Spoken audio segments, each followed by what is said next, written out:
Hey, welcome to the AfterWord. Thanks. Thanks for welcoming us. You're welcome, Vince. Was that welcome to us? No, it was really the people who are going to be listening. All right, I'm also glad you're here. You're technically a listener to what I'm saying. Yeah. Let's try it again. Hey, welcome to the AfterWord. This podcast exists for some reason. No, it exists because we want to look at the text that was preached about the previous Sunday in order to grow in our love for God, in order to think about how to apply it and see what God is like. We ask the same 3 questions every week. We ask, was there any other context or things that we noticed in this text that we didn't get touched on in the sermon? What is God like according to this text? And then kind of why does it matter? What do we do with it? Boots on the ground kind of question. But before we do that, we also like to ask an icebreaker, get to know you question. I'm here with Jorance. Jory, am I right? It is Jorance, right? Yes, I believe so. It's one of my names, yeah. Jor-free. Sorry. Here with Kirsten, here with Vince.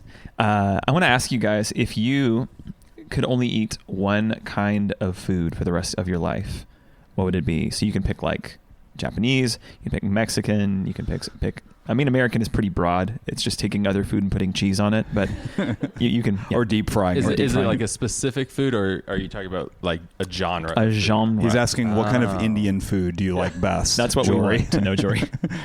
Yeah. I would... Well, okay. I'll probably go with Thai food. Thai food. What is Thai breakfast like? I have no idea. Cool. Yeah, no idea. Yeah. But, I probably answered too quickly. But I really like I really like Thai food. I haven't gotten sick of it yet, so that's great. That's what we're gonna go with. Oh. What's your favorite? Name some stuff.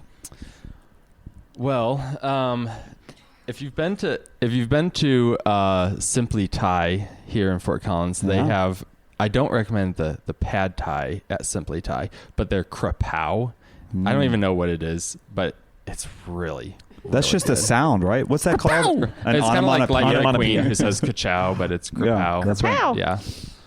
So. Is it like a noodle dish or a rice dish? No, it's rice and meat. So it's heavier on the it's more of a meat dish, but it has rice and just a lot of vegetables and seasonings, and it's very good. All right. Yeah, great. So you're eating that for the rest of your life? Yes. Oh, cool. Mm-hmm. This podcast is brought to you by Simply Thai. If you get over there today, particularly the krapao. I was at Cafe de Bangkok though. Their crab cream cheese wontons are fantastic. This question has now changed. What's your favorite Thai food? That's right. Anyway. All right. Well, when you asked breakfast, that made it harder because I don't think about other foods for breakfast. That's the only thing I think about. Really? The original question was going to be if you could only eat breakfast, lunch, or dinner, but I just knew you guys would all answer breakfast. Breakfast, so it's the best meal. Yeah. I think I'd probably go with Mexican food, but I don't really know what Mexican food breakfast... I guess I could have a burrito, a breakfast burrito. A breakfast burrito? Yeah, I'll land there, breakfast burrito. Have you ever had... Mexican is my answer as well. Have you ever had chilaquiles? Oh, so good. Chilaquiles are awesome. They're like breakfast nachos. Nachos. No, I haven't. I've breakfast seen them nachos. before, but they're I just... so good. I don't know. I can't. Let's go right can't now. Go there. Find somewhere that has them. No, yeah, I've got a bag of carrots. Though. I would go Mexican as well because there's just a lot of options there. So, but not really. Yes, there are. But it's the same 4 ingredients sliced a different way, and every shell. dish. It's in an open face. You got some beans. You got some rice. You got some salsa. Yeah, but you could be like, there's fish as well. There's like ceviche and all that kind of stuff. Yeah. So I do love ceviche. All right, what about you, Vince? I don't know. I was listening to all yours. Do you want me to say something else so you can criticize it more? I think if you would just go with pizza. You just go with a food, and it would just be pizza. I don't think I'd want that for breakfast. Breakfast pizza, dessert pizza. Yeah, I don't think I'd want... I'd probably say Mexican also. All right. I was remembering the time your grandma made us a pizza to go, and it was like a crust with like mayonnaise and broccoli. Oh my gosh! Bad. For the car ride. That's very Midwestern. We stopped at a gas station. The whole thing in the trash. We stopped at a gas station and threw it all in the trash. But I mean, it was crust with mayonnaise, and I remember there was broccoli. Yeah, and raw like black broccoli. olives. Yeah, raw broccoli. It was so bad. So your car smelled terrible. Yes. Anyway. Anywho. Gosh. Okay. So this past week, Vince, you preached through, we're still in Luke chapter 1. verses 39 all the way through 56. Yeah. Let me read that for us, and then maybe you can give us just a quick recap before you went. In those days, Mary arose and went with haste into the hill country to a town in Judah. And she entered the house of Zechariah and greeted Elizabeth. And when Elizabeth heard the greeting of Mary, the baby leapt in her womb. And Elizabeth was filled with the Holy Spirit, and she exclaimed with a loud cry, "Blessed are you among women, and blessed is the fruit of your womb. And why is this granted to me, that the mother of my Lord should come to me? For behold, when the sound of your greeting came to my ears, the baby in my womb leapt for joy. And blessed is she who believed that there would be a fulfillment of what was spoken to her from the Lord." And Mary said, "My soul magnifies the Lord, and my spirit rejoices in God my Savior. For he has looked on the humble estate of his servant. For behold, from now on all generations will call me blessed. For he who is mighty has done great things for me, and holy is his name. And his mercy is for those who fear him from generation to generation. He has shown strength with his arm. He has scattered the proud in the thoughts of their hearts. He has brought down the mighty from their thrones and exalted those of humble estate. He has filled the hungry with good things, and the rich he has sent away empty. He has helped his servant Israel in remembrance of his mercy, as he spoke to our fathers, to Abraham and to his offspring forever." And Mary remained with her about 3 months and returned to her home. This is the word of the Lord. Thanks be to God. Yeah. So Vince, you kind of framed this around responses to Jesus. What did that look like in this passage?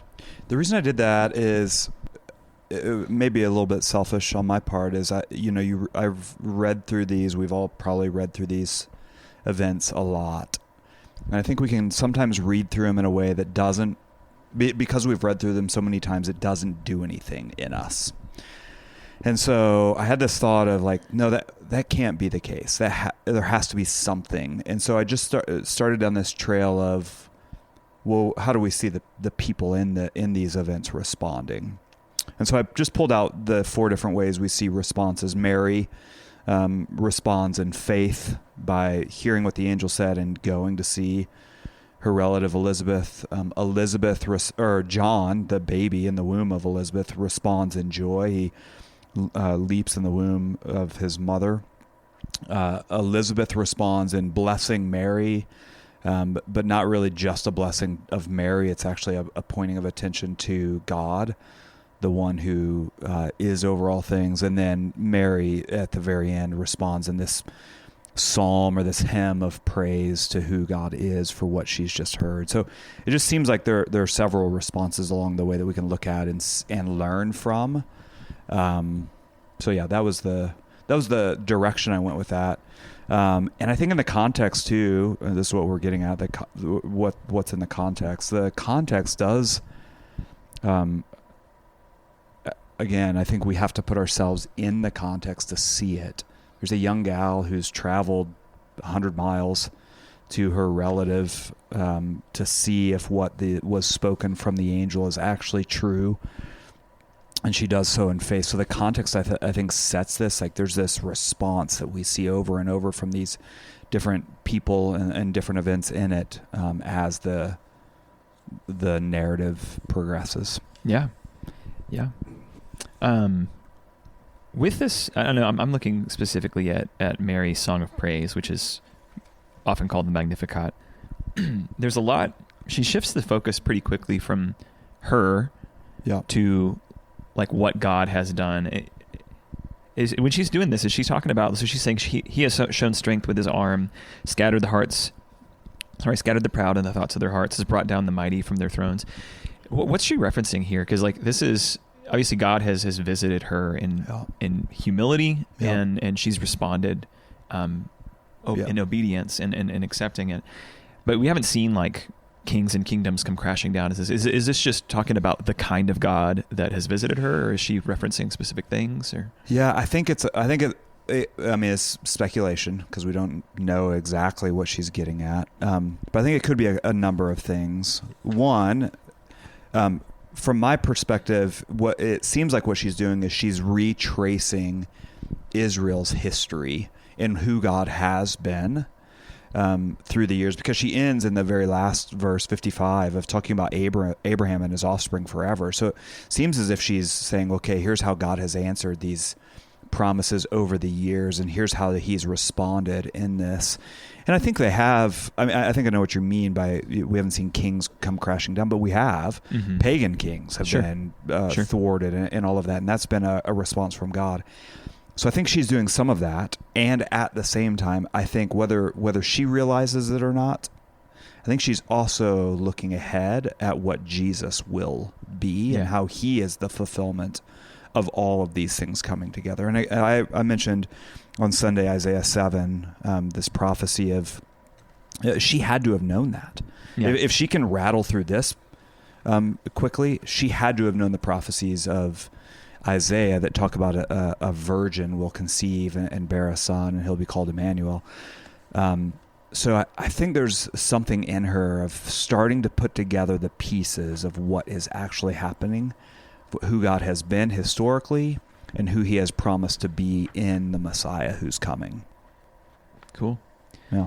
Well, what else, before we move on, what else stood out to you? What else did you see here in the passage that we talked about? There's a couple things to pick up on the various responses or whatever, but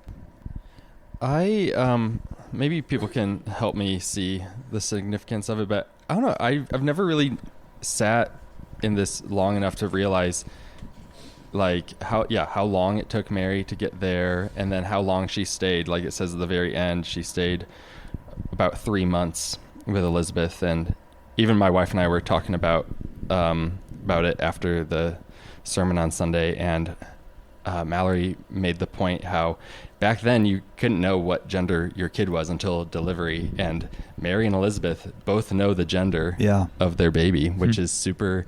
I don't know. The gender reveal was Gabriel. Yeah. Spoiler. Yeah. But just, I don't know, it's fun to imagine and kind of put yourself in the story of what it would be like to just have this special gift and just to be with your cousin and talk about it. And I don't know why, but something about that feels just really significant and interesting to me. Yeah. I felt like if I were Mary, I would have wanted to stay for another month just so you could meet the baby, because she left at probably 8 months when Elizabeth was 8 months pregnant. And so I always feel like she kind of missed out. I would have been disappointed. I think it's also interesting that, you can correct me on this, Vince, if I'm wrong, which I might be, but I think Mary is prophesying some, and it's the first prophecy in the 400 years of silence, and it's a woman who does it, which I think is really interesting. Yeah, at least according to Luke and how he's written. Yeah.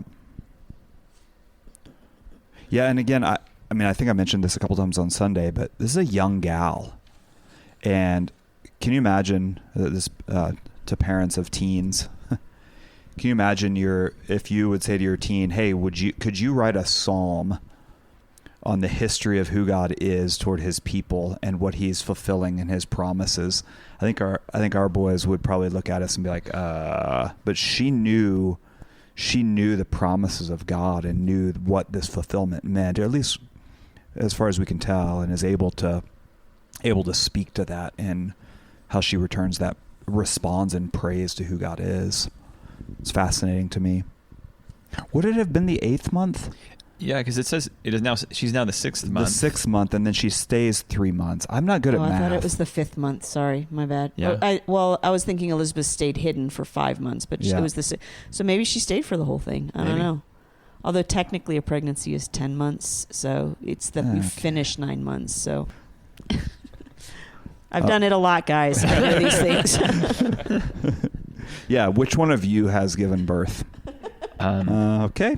Well, either way, it doesn't say that she stayed to meet the baby, which I feel like... Yeah, that is interesting.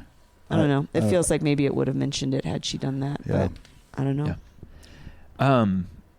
Talking about responses, like faith and joy and blessing and worship, I wonder, can we demystify the word faith a little bit? I think it gets put in a pious box of like, this is a Christianese word, and it means something, but we kind of lose the precision, what we're talking about there. When you're saying Mary responds in faith, basically it's just that she heard the message God sent and then did something about it. Yeah. That's pretty much it, right? Like it's just a trusting obedience. Like it's an allegiance that leads to action. Yeah. Okay. I that's the proof. From my perspective, that's the proof that she trusted what God had to say, that she put feet to it. Yeah. I mean, put us in a similar situation. If we knew for sure this is of God, this is a message from God for me, and He has said, tomorrow you will go have Thai food. That's Simply Thai. And Sounds when great. you get there, they will, whatever. What to encourage your faith, what would you do? You would go to Simply Thai and see if these things worked out the way in which, and I think we see that of Mary. Yeah. I think she was approached by an angel, which is crazy to begin with, right? She's approached by an angel. She's told this is what's going to happen. This is going to be the sign of the truth, the veracity of that actually being there, and she goes. We're told she goes with haste. So it's a speedy thing. She wants to know, is this real? She believes it is. She wants to see it. Yeah. I mean, the other part, thinking again in human terms, she's probably not in any way obviously pregnant yet. No. Yeah, Like, right? she shows up at Elizabeth's house. They presumably haven't talked. Right. And Elizabeth has this response filled with the Holy Spirit because John leaps with joy. Yeah. How cool was that for her? Like, this is a weird confirmation, I guess. Like that someone else knows about this and I don't. Yeah. What would you all say faith is? I mean, if we're talking about Mary here, and Rex, you said it, like she actually put action to obedience to what God has said. I mean, the Bible says that it's being certain of things, or sure of things we've hoped for, certain of things we've not seen. And so that would be the biblical definition. But even as I was thinking of Mary, I was thinking, I think a lot of the times we assume that there has to be this like certainty with faith before we step forward in faith. But in this situation, I can't help but wonder if there's a piece of her that's like, this is too crazy. Like, I'm going to see Elizabeth because I want to affirm that this is true. And so she stepped forward in faith, but it doesn't say either way that she was completely convinced of it or there was some doubt there. But either way, she did step forward in faith. And so I think sometimes we can be hesitant in the things that we believe or that we're struggling with because we don't have this like, okay, I'm going to 100% this is what's happening. This is what I believe.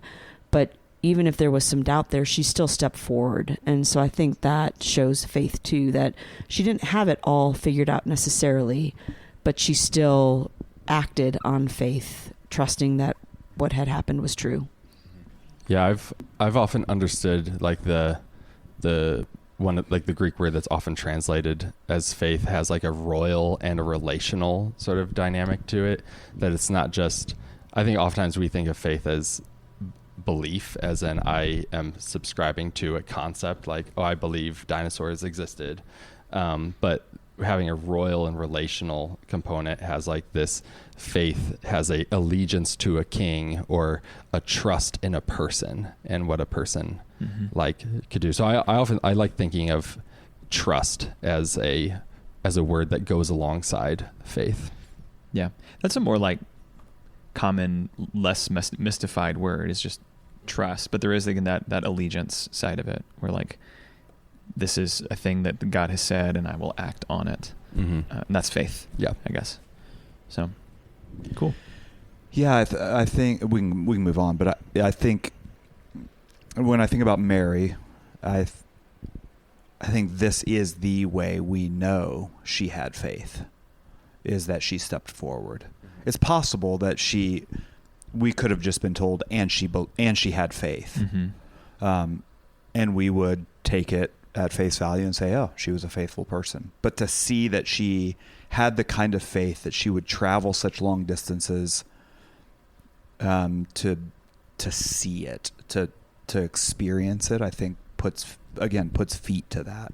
Yeah. I think, I mean, the first, there's in Genesis, it says Abraham believed God, it was credited to him as righteousness. That belief was not just a mental assent, though. Yep. In the same way, it was a, hey, leave everything and go into the land that I will show you.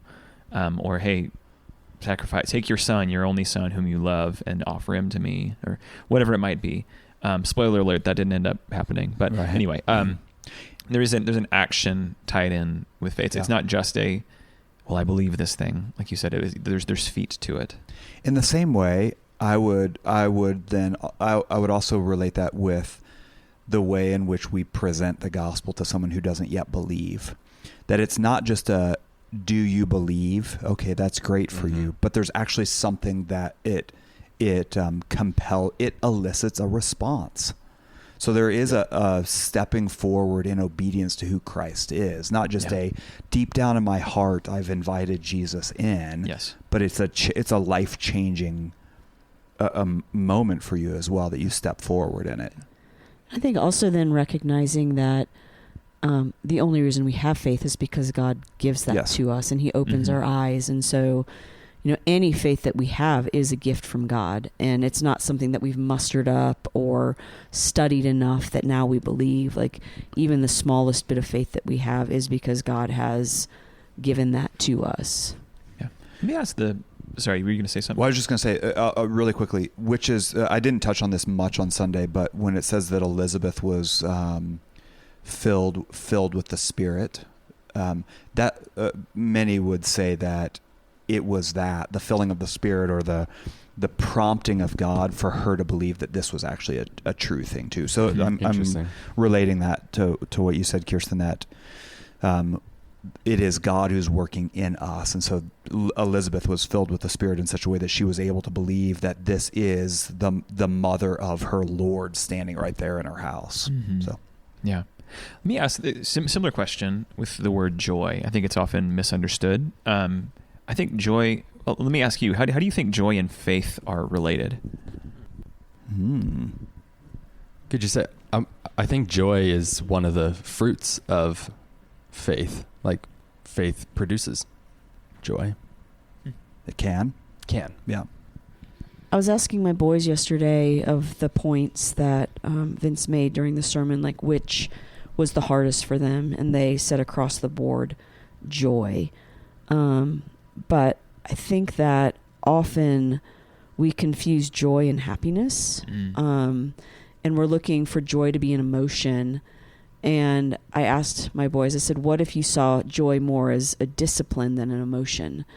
And they said, well, what do you mean by that? And I said, well, I think joy is choosing faith and focusing on what Christ has done and celebrating that and having gratitude for what Christ has done, what he's already accomplished and what's coming, and resting in those promises.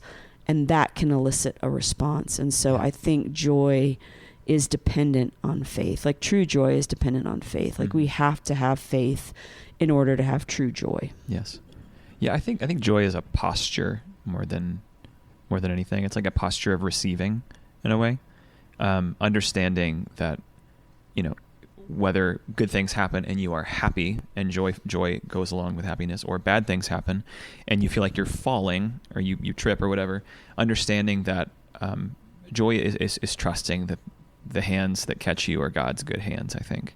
So there's a posture with which you're receiving whatever God sends your way. And I think that's joy, in a way. Joy is trusting that God who sends those things your way is good and has good things for you. Does that make sense? Yeah. I mean, I think there's a lot of confusion about that. And I think especially if, the listener is one who struggles with depression or anxiety, or they're going through suffering right now, and they feel really, really sad about it. I think that joy and sadness can coexist. And I think they actually walk side by side. And so, I've had people ask me in the past, like, I don't have this like jumping for joy excitement about Jesus. And they feel a weightiness about that, or guilt or shame, that maybe they need to be feeling some sort of like excitement or happiness. And so, just again, talking through, like you said, Rex, it's a posture, and it's an understanding that joy can coexist with sorrow. It can coexist with depression. that they do walk side by side. Mm-hmm. And in fact, maybe the person who has suffered, who has is in depression or feels anxious, might actually have the opportunity to experience even greater, more truer joy because of the suffering. I think it's been helpful for me to create a category in my mind of, there's jovial joy, but then there's also somber joy. There's a serious joy. I think about, again, I'm kind of just putting myself in the story of Job, when he has everything in his life, everything is going well. He's just kind of been given a really good, deck of cards in his life, and he has joy in that. But then through the suffering that he experiences through the entire book of Job, and then what the Lord provides him at the end, he has joy again, but it's a different type of joy. It's a deeper seated joy that might not be as jovial, but has this deeper dependence, this deeper, I don't know, there's just something deeper about it. It's not circumstantial is what it is that it's actually truly based in who the Lord is and not in what the Lord has given. Yeah. All right. So in following these women in the story, Jesus demands a response of faith, and then there's also a response of joy that I guess is a discipline of joy that grows alongside that. Anything else to add before we move on? Next question. It's good stuff. I would argue that it can be a discipline. Mm-hmm. I don't know that I would say from John in the womb that was a discipline. Oh no, for sure. It was a spirit moved, overwhelming.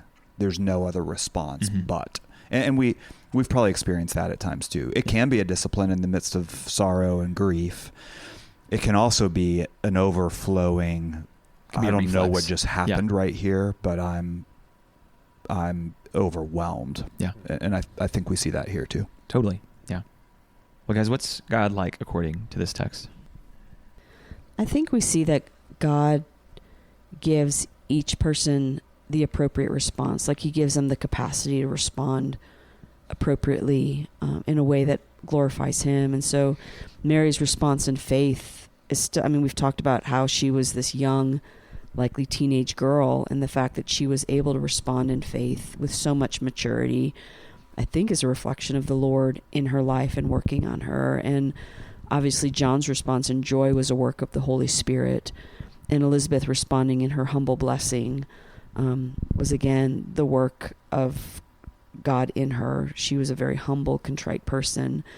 And then Mary responding in humble worship also was just pointing that to the Lord. So I think we see that God enables us to respond in ways that glorify him in whatever the circumstance might be. I imagine Mary and Elizabeth are feeling emotions of just deep, gratefulness. I think they see God as a gracious God. See God as a God who is a good gift giver. I don't know. Yeah, it's hard for me to look at this and not see that God is a God who has had a plan of redemption, who promises a Redeemer and fulfills those promises, and all of those things are wild. It starts, the promise of a Redeemer to come starts in a garden with a snake, a talking snake, by the way, and comes to fruition now, or comes at least to the beginning of redemption with an angel talking to a woman who has never known a man in that kind of way, who's now conceived by the Spirit, a son who will be this Redeemer. That's a plan that these aren't mistakes that God somehow puts together, but it's a plan that God has had forever to bring about the promise of Jesus, who is all of these things that Mary now sings about, or is said to have said. What would you say, Rex? Add anything to that? Tag on? No, I feel like every time this question's asked, I think it's the sermons we've been going through as well. The common thread, and then stuff that sort of thing. I'm seeing what you said. I'm seeing here's God who's being faithful to his promises. I look at verse 54. He's helped his servant Israel in remembrance of his mercy. And then verse 50, his mercy is for those who fear from generation to generation. I think there's a view here of like God has not forgotten his promise. He's not slow about his promise. He's fulfilling it in his own time in ways that are odd to us. And again, I think it is one of those things. We just got through Christmas, and now here we are looking at this story again. It has become almost calloused to us to the point where it's like, this is wallpaper. So it's good to snap out of that and think about what does this mean? Yeah, I kind of love that we're going through this not at Christmas time, because I feel like Christmas comes with all its trappings and stuff, whereas this now is so separated from everything that typically comes with that season that it almost gives like a freedom to press into it in a different way, which maybe it shouldn't be that way, but I'm really thankful for that.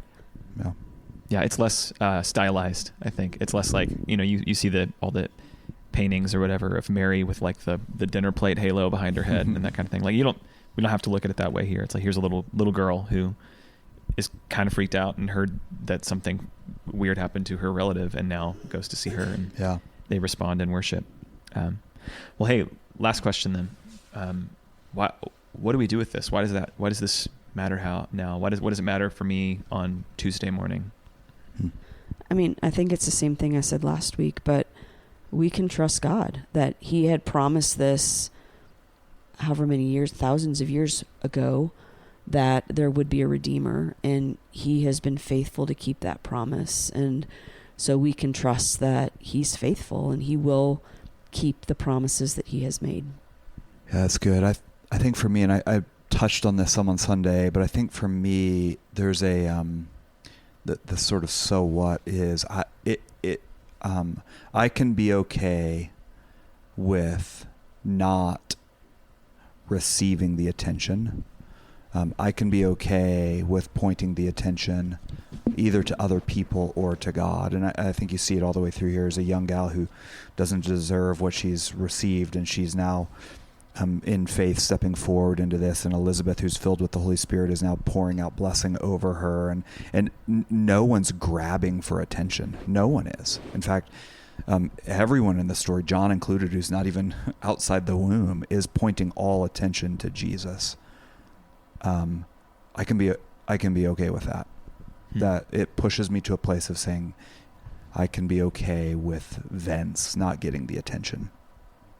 Yeah, I think something that's kind of bouncing around my head is, something about the response. I think the longer I'm a Christian, I think the easier it is for truths in the Christian lives to just become like ideas in my head, that it just becomes very intellectual. Like I remember when I was a newer believer, a younger believer, it was a more emotional like faith that, had its pitfalls, because, I'd go to the conference, get a retreat high, and then, fall after the word.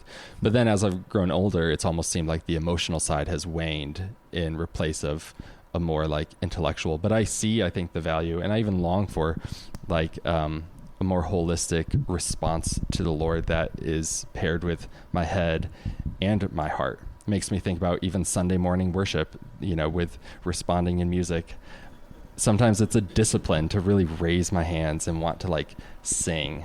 But I think there's a choice to respond in joy in worship, with my whole body, not just my head.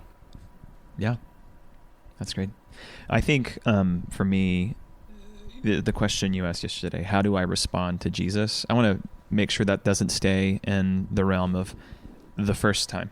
Yeah, right. Because I think that the reality is the gospel, Jesus demands a response day in and day out. I think there's opportunity for that, to respond in faith, to respond in joy, in light of who Jesus is, in light of what he has done, in light of what he has promised and what he has called me to.